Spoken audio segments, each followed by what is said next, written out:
Hi hello ನಮಸ್ತೆ friends. ಕುಗ್ಗಿರೋ Kannada cinema ರಂಗದ ಏಳಿಗೆಗಾಗಿ ಹೋಮ ಹವನಗಳು ನಡೆದಿವೆ. ಮುಂದಿನ ದಿನಗಳಲ್ಲಿ ಚಿತ್ರರಂಗ ಇನ್ನಷ್ಟು ಗಟ್ಟಿಯಾಗಲಿ ಅಂತ ಎಲ್ಲರೂ ನಿರೀಕ್ಷಿಸ್ತಾ ಇದ್ದಾರೆ. ಈಗ ಚಿತ್ರರಂಗ ಗಟ್ಟಿಯಾಗಿದ್ದ ಕಾಲದಲ್ಲಿ ಎಂತೆಂಥ ಸಿನಿಮಾಗಳು ಬಂದಿದ್ವು ಅಂತ ಒಂದ್ಸಲ ರಿವೈಂಡ್ ಮಾಡ್ಕೊಂಡು ಬರೋಣ. ಕನ್ನಡ ಚಿತ್ರರಂಗ ಭಾರತಕ್ಕೆ ಎಷ್ಟೋ ಮೊದಲುಗಳನ್ನ ನೀಡಿದೆ. ಅಂತ ಮೊದಲುಗಳ ಪೈಕಿ ಒಂದಾಗಿರೋ ಸಿನಿಮಾ ಬಗ್ಗೆ ಈ ಎಪಿಸೋಡ್ನಲ್ಲಿ ಹೇಳ್ತೀನಿ. ಅಂದಹಾಗೆ ಈ ಸಿನಿಮಾ ಹೆಸರು ಜೇಡರ ಬಲೆ. ಇದು ಅಂತಿಂತ ಸಿನಿಮಾ ಅಲ್ಲ, ಭಾರತದ ಮೊದಲ ಜೇಮ್ಸ್ ಬಾಂಡ್ ಸ್ಟೈಲ್ ಸಿನಿಮಾ.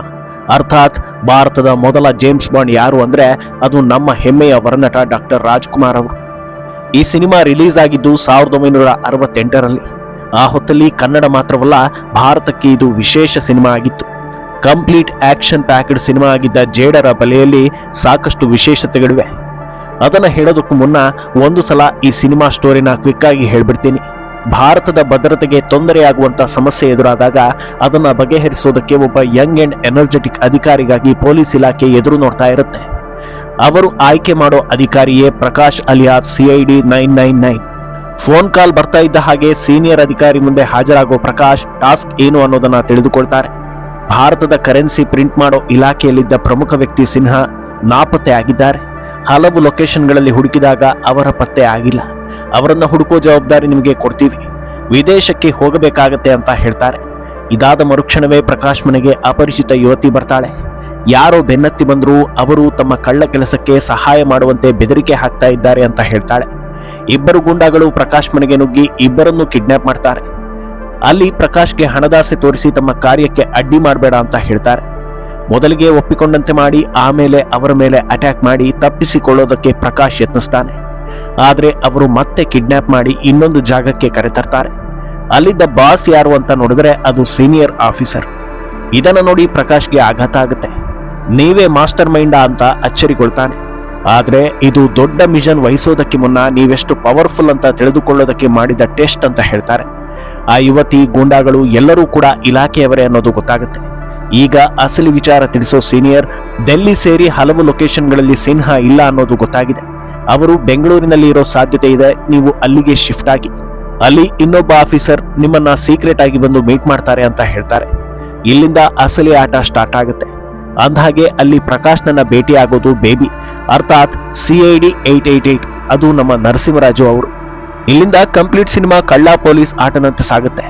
ಒಂದು ಕಡೆ ಕಳ್ಳರನ್ನ ಹಿಡಿಯೋ ಪ್ರಯತ್ನ ನಡೀತಾ ಇದ್ರೆ, ಇನ್ನೊಂದು ಕಡೆ ಬಿಗ್ ಬಾಸ್ ಆದೇಶದಂತೆ CID ಅನ್ನ ಮುಗಿಸೋ ಪ್ರಯತ್ನ ನಡೀತಾ ಇರುತ್ತೆ. ಆದ್ರೆ ಅದೆಂತ ಸವಾಲು ಬಂದರೂ CID ಎಸ್ಕೇಪ್ ಆಗ್ತಾನೆ ಅನ್ನೋದು ಹೈಲೈಟ್. ಈ ಮಧ್ಯೆ ಆಗಾಗ ಪ್ರತ್ಯಕ್ಷ ಆಗೋ ನರಸಿಂಹರಾವ್ ತಾವೇ ಈ ಎಲ್ಲಾ ಕ್ರಿಮಿನಲ್ ಚಟುವಟಿಕೆಗಳ ಬಾಸ್ ಇರ್ಬೋದು ಅನ್ನೋ ಅನುಮಾನವನ್ನ ಮೂಡಿಸ್ತಾನೆ ಇರುತ್ತೆ. ಈ ಮಧ್ಯೆ ಮಿಲಿ ಪರಿಚಯ, ಕ್ಲಬ್ ಅಲ್ಲಿ ಸಿಗೋ ಗೋಪಿನಾಥ್, ಸಿನ್ಹಾ ಮಗಳ ಹೆಸರಲ್ಲಿ ಬರೋ ಲೇಡಿ ಕ್ರಿಮಿನಲ್, ಅವಳನ್ನ ಹಿಡಿಯೋದು, ಬರೋ ಅಪಾಯಗಳನ್ನ ಉಪಾಯದಿಂದ ಪಾರಾಗೋದು, ಅಂತಿಮವಾಗಿ ಸಿನ್ಹಾ ಇರೋ ಜಾಗ ಪತ್ತೆ ಆಗುತ್ತೆ. ಈ ಹೊತ್ತಲ್ಲಿ ನರಸಿಂಹರಾವ್ ಮನೆಯಲ್ಲಿ ನಡೆಯೋ ಘಟನೆ ದೊಡ್ಡ ಅನುಮಾನಕ್ಕೆ ದಾರಿ ಮಾಡಿಕೊಡುತ್ತೆ. ಹಾಗಿದ್ರೆ ಸಿನ್ಹಾ ಕತೆ ಏನಾಯ್ತು? ಗೋಪಿನಾಥ್ CID ಅನ್ನ ಟಾರ್ಗೆಟ್ ಮಾಡಿದ್ದು ಯಾಕೆ? ನರಸಿಂಹರಾವ್ಗೂ ಈ ಕಳ್ಳರ ಗ್ಯಾಂಗು ಸಂಬಂಧ ಇದೆಯಾ? ಕೊನೆಗೆ ಈ ಪ್ರಾಬ್ಲಮ್ ಸುಖಾಂತ್ಯ ಕಾಣುತ್ತಾ ಇಲ್ವಾ ಅನ್ನೋದನ್ನ ನಾನು ಹೇಳೋದಕ್ಕಿಂತ ನೀವು ಸಿನಿಮಾದಲ್ಲಿ ನೋಡಿದ್ರೆ ಚೆನ್ನಾಗಿರುತ್ತೆ. ಇನ್ನು ಈ ಸಿನಿಮಾ ಸ್ಪೆಷಾಲಿಟಿ ಬಗ್ಗೆ ಹೇಳಿದಷ್ಟು ಮಾಹಿತಿಗಳು ಸಿಗ್ತಾ ಹೋಗುತ್ತವೆ. ಬಾಂಡ್ ಸಿನಿಮಾ ಅಂದಮೇಲೆ ಅದರಲ್ಲಿ ಟೆಕ್ನಾಲಜಿಗೆ ಆದ್ಯತೆ ಇದ್ದೇ ಇರುತ್ತೆ. ದೇಶದಲ್ಲಿ ಮೊದಲ ಬಾರಿಗೆ ಕನ್ನಡ ಸಿನಿಮಾ ಇಂಥದ್ದೊಂದು ಸಾಹಸಕ್ಕೆ ಕೈ ಹಾಕಿದ್ರು. ಅಂದಿನ ಕಾಲಕ್ಕೆ ಇದು ಟೆಕ್ನಿಕಲ್ ಆಗಿ ರಿಚ್ ಸಿನಿಮಾ ಅಂತ ಹೇಳ್ಬೋದು. ಅಣ್ಣಾವರ ಎಂಟ್ರಿಯಲ್ಲೇ moving bed, automatic window curtains, hi tech telephone, ಇದೆಲ್ಲದರ ಜೊತೆಗೆ ಒಬ್ಬ ಸ್ಪೈ ಲೈಫ್ ಹೇಗಿರುತ್ತೆ ಅನ್ನೋದನ್ನ ಹಾಲಿವುಡ್ ರೇಂಜ್ ನಲ್ಲಿ ತೋರಿಸಿದ್ದಾರೆ. ಕತೆ ಆರಂಭದಲ್ಲೇ ಇಂಥ ರಿಚ್ನೆಸ್ ತೋರಿಸುವ ಮೂಲಕ ಸಿನಿಮಾ ಉದ್ದಕ್ಕೂ ಇದೇ ರೀತಿಯ ವಿಜುವಲ್ ಮ್ಯಾಜಿಕ್ ಇದೆ ಅನ್ನೋದರ ಸಿಗ್ನಲ್ ಕೊಡ್ತಾ ಹೋಗ್ತಾರೆ. ಇನ್ನು ಆಗಿನ ಕಾಲದ ಕಾರ್ಗಳು, ಚೇಸಿಂಗ್, ಗನ್ಗಳು, ಇದೆಲ್ಲವೂ ಕೂಡ ಬಾಂಡ್ ಸಿನಿಮಾ ಫೀಲ್ ಅನ್ನ ಇನ್ನಷ್ಟು ಹೆಚ್ಚಿಸ್ತಾ ಹೋಗುತ್ತೆ. ಇಂಥ ಸಿನಿಮಾಗಳು ಅಂದಾಗ ಅಲ್ಲಿ ಕಿಡ್ನಾಪ್ ಮಾಡಿದವರನ್ನ ಕೂಡಿ ಹಾಕೋದಕ್ಕೆ ರಹಸ್ಯ ಕೋಣೆಗಳು, ಬಟನ್ ಒತ್ತಿದ್ರೆ ನೆಲಮಾಳಿಗೆ ಓಪನ್ ಆಗೋದು, ಇಂಥ ಸಾಕಷ್ಟು ಎಕ್ಸ್ಪೆಕ್ಟೇಷನ್ಗಳು ಇದ್ದೇ ಇರುತ್ತೆ. ಅದೆಲ್ಲವನ್ನು ಜೇಡರ ಬಲೆ ಕವರ್ ಮಾಡಿಕೊಂಡೇ ಹೋಗುತ್ತೆ. ಅಲ್ಲದೆ ಕನ್ಸ್ಟ್ರಕ್ಷನ್ ಆಗ್ತಾ ಇರೋ ಬಿಲ್ಡಿಂಗ್ ಅನ್ನ ಏರೋದು, ಅಲ್ಲಿ ಫೈಟ್ ಮಾಡೋದು, ಕನ್ಸ್ಟ್ರಕ್ಷನ್ಗೆ ಬಳಸೋ ಓಪನ್ ಲಿಫ್ಟ್ ನಲ್ಲಿ ಹೊಡೆದಾಡೋದು, ಇಂಥ ಸೀನ್ಗಳೆಲ್ಲ ಕಳೆದ 1-2 ದಶಕದ ಸಿನಿಮಾಗಳಲ್ಲಿ ಹೆಚ್ಚಾಗಿ ನೋಡಿರ್ತೀವಿ. ಆದ್ರೆ 60ರ ದಶಕದಲ್ಲಿ ಇಂಥ ಸೀನ್ಗಳನ್ನ ನೋಡಿ ನಿಜಕ್ಕೂ ಅಚ್ಚರಿ ಆಗುತ್ತೆ. ಅಲ್ಲದೆ ಫೈಟಿಂಗ್ ಸೀನ್ಗಳಾದರೂ ಅಷ್ಟೇ, ಅವು ಸಿಲ್ಲಿ ಆಗಿರದೆ ವಾಸ್ತವಕ್ಕೆ ತುಂಬಾ ಹತ್ತಿರ ಆಗೋ ರೀತಿ ಫೀಲ್ ಕೊಡ್ತಾ ಹೋಗುತ್ತೆ. ಏನು GPS ಅನ್ನೋದು ಇತ್ತೀಚೆಗಿನ ಕಾನ್ಸೆಪ್ಟ್. ಆದ್ರೆ ಆಗಿನ ಕಾಲದಲ್ಲೂ ಟ್ರ್ಯಾಕಿಂಗ್ ಡಿವೈಸ್ ಇತ್ತು ಅನ್ನೋದು ಈ ಸಿನಿಮಾದಲ್ಲಿ ತೋರಿಸಿದ್ದಾರೆ. ಇನ್ನು ಬಾಂಬ್ ಬ್ಲಾಸ್ಟಿಂಗ್ ಸೀನ್ಗಳು ಕೂಡ ಆಗಿನ ಕಾಲಕ್ಕೆ ನ್ಯಾಚುರಲ್ ಫೀಲ್ ಕೊಡ್ತಾ ಹೋಗುತ್ತೆ. ಈ ಪ್ರಾಜೆಕ್ಟ್ ನಲ್ಲಿ ಟೀಮ್ ವರ್ಕ್ ಎದ್ದು ಕಾಣುತ್ತೆ. ಈ ಸಿನಿಮಾ ಶುರು ಮಾಡೋದಕ್ಕೂ ಮುನ್ನ ನಿರ್ದೇಶಕರಾದ ದೊರೆ ಭಗವಾನ್ ಜೋಡಿ ಎಷ್ಟೆಲ್ಲ ವರ್ಕ್ ಮಾಡಿದ್ರು ಅನ್ನೋದು ಕೂಡ ರಿವೀಲ್ ಆಗಿರೋ ವಿಚಾರವೇ. ಜೇಮ್ಸ್ ಬಾಂಡ್ ಕುರಿತಂತೆ ಸುಮಾರು 11 ಬುಕ್ಗಳನ್ನ ಓದಿ ಆ ಕಥೆಗಳು ಹೇಗಿರುತ್ತವೆ, ಸಾಹಸಗಳು ಯಾವ ಸ್ಟೈಲ್ ನಲ್ಲಿರುತ್ತವೆ, ಬಾಂಡ್ ಪಾತ್ರಧಾರಿಯ ಮ್ಯಾನರಿಸಂ, ಕಾಸ್ಟ್ಯೂಮ್ಸ್ ಎಲ್ಲವನ್ನೂ ಕೂಡ ಅಧ್ಯಯನ ಮಾಡಿದ ಬಳಿಕ ಈ ಪ್ರಾಜೆಕ್ಟ್ಗೆ ಕೈ ಹಾಕಲಾಗುತ್ತೆ. ಅಂದಿನ ಕಾಲಕ್ಕೆ ಸುಮಾರು 3 ಲಕ್ಷ ಬಜೆಟ್ನಲ್ಲಿ ಈ ಸಿನಿಮಾವನ್ನ ನಿರ್ಮಿಸಿರ್ತಾರೆ. ಈ ಸಿನಿಮಾ ಇಡೀ ಭಾರತದಲ್ಲಿ ಯಾವ ಲೆವೆಲ್ನಲ್ಲಿ ಕ್ರೇಜ್ ಹುಟ್ಟು ಹಾಕಿತ್ತು ಅಂದ್ರೆ ಕೇವಲ ಈ ಸಿನಿಮಾದ ಡಬ್ಬಿಂಗ್ ರೈಟ್ಸ್ ಬರೋಬ್ಬರಿ 2 ಲಕ್ಷಕ್ಕೆ ಸೇಲ್ ಆಗಿರುತ್ತೆ. ಜೇಡರ ಬಲೆಯಲ್ಲಿ ಬಾಂಡ್ ಆಗಿ ಕಾಣಿಸಿಕೊಂಡ ಅಣ್ಣಾವರನ್ನ ನೋಡಿ ದಕ್ಷಿಣದ ಇತರೆ ಭಾಷೆಗಳ ನಟರು ಇನ್ಸ್ಪೈರ್ ಆಗ್ತಾರೆ. ತೆಲುಗು, ತಮಿಳು ಹಾಗೂ ಮಲಯಾಳಂನಲ್ಲಿ ದಿಗ್ಗಜ ನಟರುಗಳನ್ನ ಹಾಕಿಕೊಂಡು ನಂತರದ ದಿನಗಳಲ್ಲಿ ಬಾಂಡ್ ಸಿನಿಮಾ ಮಾಡಲಾಗುತ್ತೆ. ದಕ್ಷಿಣ ಭಾರತದಲ್ಲೇ ಮೊದಲ ಬಾರಿಗೆ ಮಿನಿಯೇಚರ್ ಫೇಕಿಂಗ್ ಟೆಕ್ನಾಲಜಿ ಬಳಸಿ ಕಾರನ್ನ ಬ್ಲಾಸ್ಟ್ ಮಾಡಿ ಸೀನ್ ತೆಗೆದ ಹೆಗ್ಗಳಿಕೆ ಕೂಡ ಈ ಸಿನಿಮಾಗೆ ಇದೆ. ಇನ್ನು ಈ ಸಿನಿಮಾ ಅಣ್ಣಾವ್ರ ಸಿನಿ ಕೆರಿಯರ್ನಲ್ಲಿ ದೊಡ್ಡ ತಿರುವು ಕೊಟ್ಟ ಸಿನಿಮಾ ಅಂತ ಬಣ್ಣಿಸಲಾಗುತ್ತೆ. ಯಾಕಂದ್ರೆ ಇದಕ್ಕೂ ಮುಂಚೆ ಅಣ್ಣಾವ್ರು ಪೌರಾಣಿಕ, ಸಾಮಾಜಿಕ ಹಾಗೂ ಫ್ಯಾಮಿಲಿ ಓರಿಯೆಂಟೆಡ್ ಸಿನಿಮಾಗಳಲ್ಲಿ ಹೆಚ್ಚಾಗಿ ಕಾಣಿಸಿಕೊಳ್ತಾ ಇದ್ರು. ಆದರೆ ಮೊದಲ ಬಾರಿಗೆ ಜೇಮ್ಸ್ ಬಾಂಡ್ ಅವತಾರ ತಾಳಿ ಕಮಾಲ್ ಮಾಡ್ತಾರೆ. ಪ್ರತಿಷ್ಠಿತ ಹಿಂದಿ ಮಾಧ್ಯಮ ಅಮರ್ ಉಜಾಲಾ ಡಾಕ್ಟರ್ ರಾಜ್ಕುಮಾರ್ ಅವರನ್ನ ಭಾರತದ ಜೇಮ್ಸ್ ಬಾಂಡ್ ಅಂತ ಹಾಡಿ ಹೊಗಳಿರುತ್ತೆ. ಇನ್ನೊಂದು ಇಂಟ್ರೆಸ್ಟಿಂಗ್ ಫ್ಯಾಕ್ಟರ್ ಅಂದ್ರೆ ಜೇಡರ ಬಲೆ ಬಾಂಡ್ ಸಿನಿಮಾಗಳ ಸೀರೀಸ್ನ ಮೊದಲ ಸಿನಿಮಾ ಅನ್ನೋದು. ಅಂದ್ರೆ 1968ರಲ್ಲೇ ಸೀಕ್ವೆಲ್ ಕಾನ್ಸೆಪ್ಟ್ಗೆ ಈ ಸಿನಿಮಾ ನಾಂದಿ ಹಾಡಿತ್ತು.